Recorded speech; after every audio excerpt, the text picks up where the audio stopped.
Well, hello everyone. My name is Jose Miguel Gutierrez, and today I will be talking to you about this small little crash case study course video about what we expect from you and also some good ideas of what you can actually do in this case study class. To begin with, I would like to say I hope you're all well and that this virus is not affecting you. Please be aware of the consequences of staying and being outside, so please remain in your houses as much time as possible. Okay, so to begin with, I would like to say why do we ask you to do this case studies? And the first thing is one very good tool to get involved in data-driven decision making. That means basically that you will get information, you will get numbers, and you would have to analyze them, and therefore also coming up with some sort of solution to the problem. The next thing is that you will appreciate real world scenario cases where you will be handed out with information about a real company and the real struggles. Therefore, you will understand how the world is very complex, and you will also be willing to understand what you would have to do if you were in this company. As most of you would know, business decisions are very complex, and therefore they need just to address not in just one way, but in multiple ways. So when you would read every case, you would understand and you would realize that there's not just one solution. Maybe there are endless solutions, and that you will just have to find and see which one is the best for your case and also what is in the case. So if they ask A, B, C, you would try to answer those three questions within your creativity and within all the tools and information that you have, but regarding those three questions. As I said before, there's no right or wrong answer. We would just like to expect you to bring this information that you have, the knowledge that you have, and the knowledge that you will receive during the semester into each case study. We will also like to push you to come up and to look out for information about each case study. Just do not go only with what is in the paper or it's in the PDF in this case, but also try to search for more info that it will help you to address and to answer the questions that are in these case studies. Case studies are also a tool, so you can dialogue and you can come up with ideas, you can talk to your professor, you can think outside of the box and just say, yeah, I think this and I think that. So this is not just only for you to come up with a presentation, a nice presentation by the way, but it's also something that it will help you in your future, and we really hope that it will be something meaningful for you. So please take it seriously and do it as best as you can. That being said, I would like to continue on some, by any means, this is not the right way to do things. I am just going to give you a small guideline, and it's up to you if you either take it or not. If you take it, perfect. If you don't, I won't. It's okay. I mean, I'm just trying to help you to understand what is a case study and what we expect from you to do. The first thing is we would like to talk about the steps to approach a case study. First thing will be the situation analysis, which will begin with reading the case study. And by reading, I just do not mean looking for keywords, but the first time you just read it through as if it was a book, like a history book, like it's a story.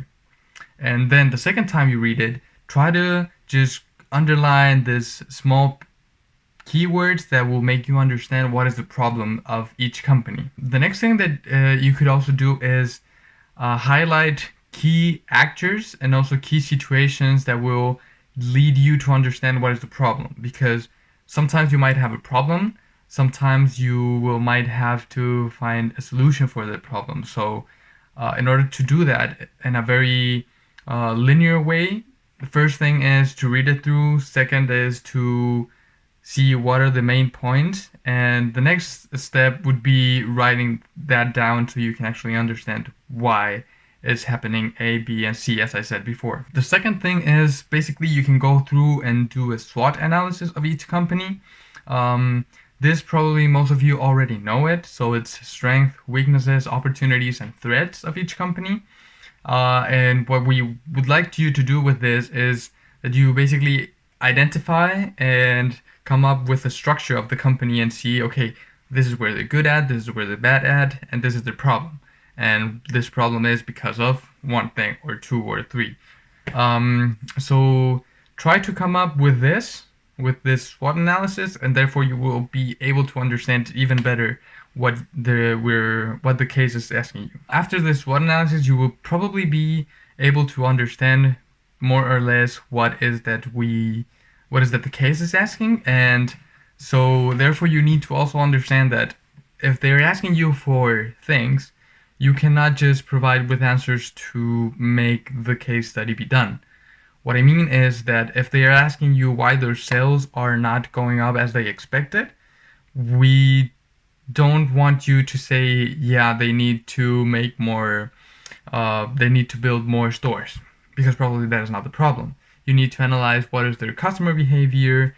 You probably, I mean, this is going too deep, but the idea is also that you could also go into um, the return or the finances of the company and see, okay, and this is what happened, and it also could happen because of economic depression. So you need to be able to understand the bigger picture of each case, so you would therefore make a good answer for the questions. So the second thing that you should do after this analysis is define the problem statement. And what by problem statement is that you basically identify the gap, or you read through the lines and understand what is that they're wanting you to explain. So also is that while you read the text, you would might have tables, you would might have graphics, appendices that will lead you to understand in a better way the situation. But if you don't have that, or you think that that is not enough for you to answer the questions, as I said before, you are completely allowed to go into Google, for example, and search for the problems that happened in 2016, for example. And if that is something that will work for you, and that is something that you can state as one of your proofs to give the answer, then that is perfect, because that is what we want. We want you to be creative, but also what you can actually come up with. So basically what we want from you is to be creative, but also not letting the analytical part behind. So if you have this information, try to mix it and try to build it as best as you can, so you can provide with a good answer, which is in the lines of what the case study will be telling you. A good thing that you could do is ask the why question maybe 3 or 4 times. I'm not saying that you have to go very, very, very deep into the problem, but just go, okay, so as an example, as I said before, the sales are not going high as they expected. So what is the problem with it? Why are they not selling so much? Why is their home base market is not growing as they expected? Why are their competitors being better than them? So try to go into deeper, but don't kill yourself doing just thinking about the whys. Just do this as if it was a guide or a tool for you, and it will help you a lot if you do it correctly. Okay, so that's basically what are the case studies. Why do we provide them with? Why do we provide them to you? And also like a small step line of what you should do. Also, please don't forget that when you come up with solutions, I think I already said it before, but I want you to understand it very clearly that if you are going to provide a solution for a problem, the solution has to be based on what is in the case study. We want you to understand and, as I said before, read between the lines and give this information, give the information that you have, process it, and come up with good solutions that are into the guidelines of what the company is needing. So when you have this alternative or solutions, you might want to think in four main steps or 4 main things that you should be aware of. And the first one is that it has to be in the same line of what the problem you find before. You just don't want to give to-dos for the company because that can just be done by anyone. This case study course is for you to give actual or as much as actual plans that you can provide to a company. It has to solve the problem directly. As I said before, if they have problems with sales, they have to do something directly to sales, not just building more because probably they don't have a budget to build more stores. So also you should want to think of that. And also, as I said before, if they don't have a budget, then they're not feasible. So their solutions or the alternatives that you will give for the case study need to be feasible. Now that I explained you basically what is or how do you want to do a case study, we would like to focus on the presentation. As I said before, we would like you to be very extremely creative. If you want to use the FH model of presentation and PowerPoint, by any means, that's okay. We don't have any problems with it. But if you want to do like the extra mile and do a little bit better, uh, maybe try to address the colors with the company, providing like good and entertaining material. It will be great because we will be evaluating that as well. Okay, so now we will go into the presentation. I hope that in this side of the screen you could see the pictures, and if not, then I will just disappear and I will be talking in the back of each slide. Okay, so as I said, the idea of this whole presentation case study is for you to be creative, for you to work in teams, and to come up with good solutions, right? So the first thing is you need to have an introduction. Probably and hopefully all of your classmates will read each of your cases. So if you need to do an introduction or probably just talk about what is the company, you shouldn't do it that long, but also making it as a storytelling. So basically, don't say what's in the case study, but do tell about what is the company.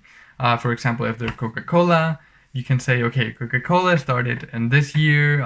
They started bottling their beverages in, I don't know, in small glass, like green glass bottles, and then they moved into blah, and then they did this and this and this. So what we did is we did Guinness, and we talked about what is Guinness, the introduction when it was started to be brewed, the concept of beer, of course, so you can actually make an understanding of what is the topic. Then do like a storytelling of their history, when they started, their biggest milestones, for example, and so on and so forth. Next, so basically Guinness is not, it wasn't our main topic. It was actually Diageo, I'm sorry, which is the company that owns Guinness. And so we also need to introduce what is the company, like the big company, the bigger picture, as I was saying before. Well, then moving on, just trying to make it very attractive so people would like to see your presentation as well as see yourself. You have to be comfortable with what you're presenting, not just only providing with information, but also feeling comfortable and feeling like super relaxed and that you are able to do this presentation. Then you have to address the problem, which is for us was the biggest concern for Guinness. The demographic deterioration and their consumers was going down. The growing preferences over different alcohols than beer, for example, wine and spirits, and the shift towards off-trade consumption of beer than on-trade. So this off-trade and on-trade was not established completely in the case, but we wanted to make out like this was something that we looked into and that we are able to explain it, that we know it, and that we will explain to our classmates.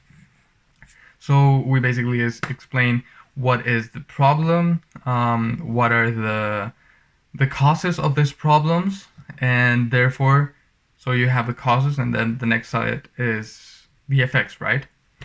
So you start with the causes of people not drinking, what was happening in that time. For example, in Ireland, which is their home market, they abolished smoking in clubs and bars in 2006 or 2007. So that was a problem for them.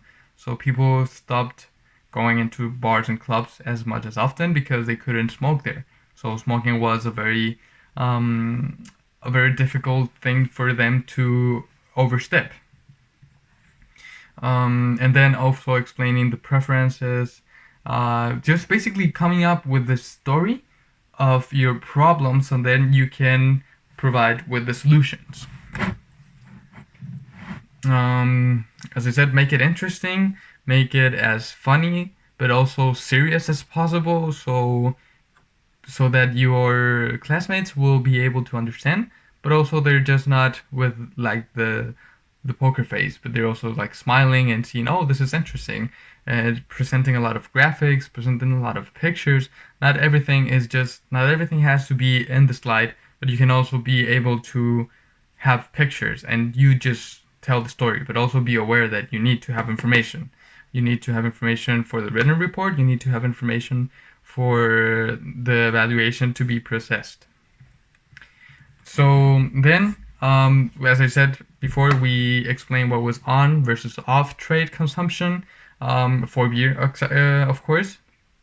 But you can do it like you will have, I don't know, for example, um, you would have to define what is globalization, for example, which is when a brand goes global, but it acts like a local company. Or, for example, you would have to explain the difference of the four P's that this company had to do. Or, well, in this case, for you, is going to be ethic. So you should also be aware of, okay, what is did they try to introduce something different? They have to change something.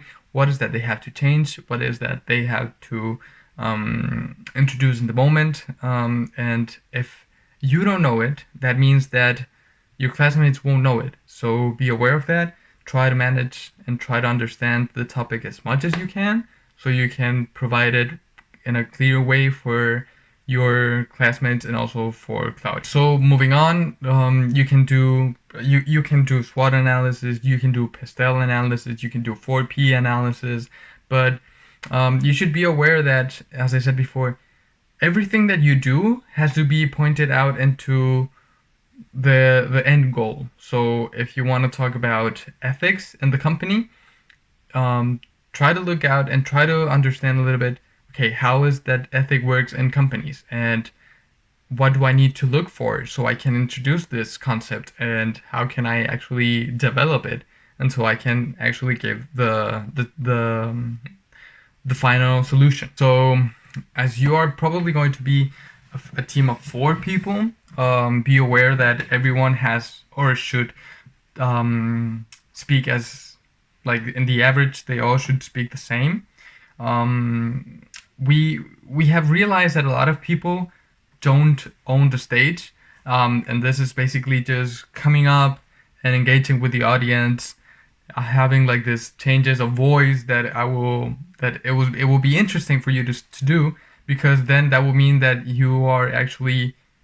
you have qualities to present, and as a business person it will be very helpful for you and your future. Also, something that you should be aware of is that you need to do contact with the audience, and this is not just like the eye contact, is providing I don't know, probably coming up with a smart idea for all the classmates to participate, just not asking just one-to-one, but maybe coming up with an app, maybe a web page that you just like do this games, but try to be creative. Okay, we don't want everyone to do the same, and by everyone doing the same, I mean just not changing each web page. We want you to be different, so that every case will be differentiated. Something that it will be interesting for you to do is maybe come up with videos, not that you do them, but you can just search something on YouTube and putting it into your presentation, please be aware, don't use 10 minutes of the presentation in just one video, because it would look like you don't want to talk that much and it doesn't look that good. So maybe, I don't know, a 3-minute video that it will explain something very, very, very precise, and it will help the presentation out, not just helping you just not to speak. So pretty much that is the presentation idea. Always remember to have sources. Every picture that you have has to be sourced. Also videos, quotes, and please remember, this this course is called International Marketing, the big module, which means that it has a lot of nations in it. Therefore, English is not the first language for all of us. So, not having the perfect English is okay. But what is not okay is to have common mistakes in typos or grammar. So, just be aware of your pace when you're speaking, when you're presenting, and also just go fluent. But in the presentation, please be extremely aware of typos and grammar corrections, because that is something that you will not want to present it to your boss in the future. Therefore, don't do it now to your professors. Um, so I think that will be it for this video. I hope it wasn't that boring and that it was helpful for you. And I hope to see you next time, hopefully in person, so we can see each other's. And well, for this time, be safe and drink water.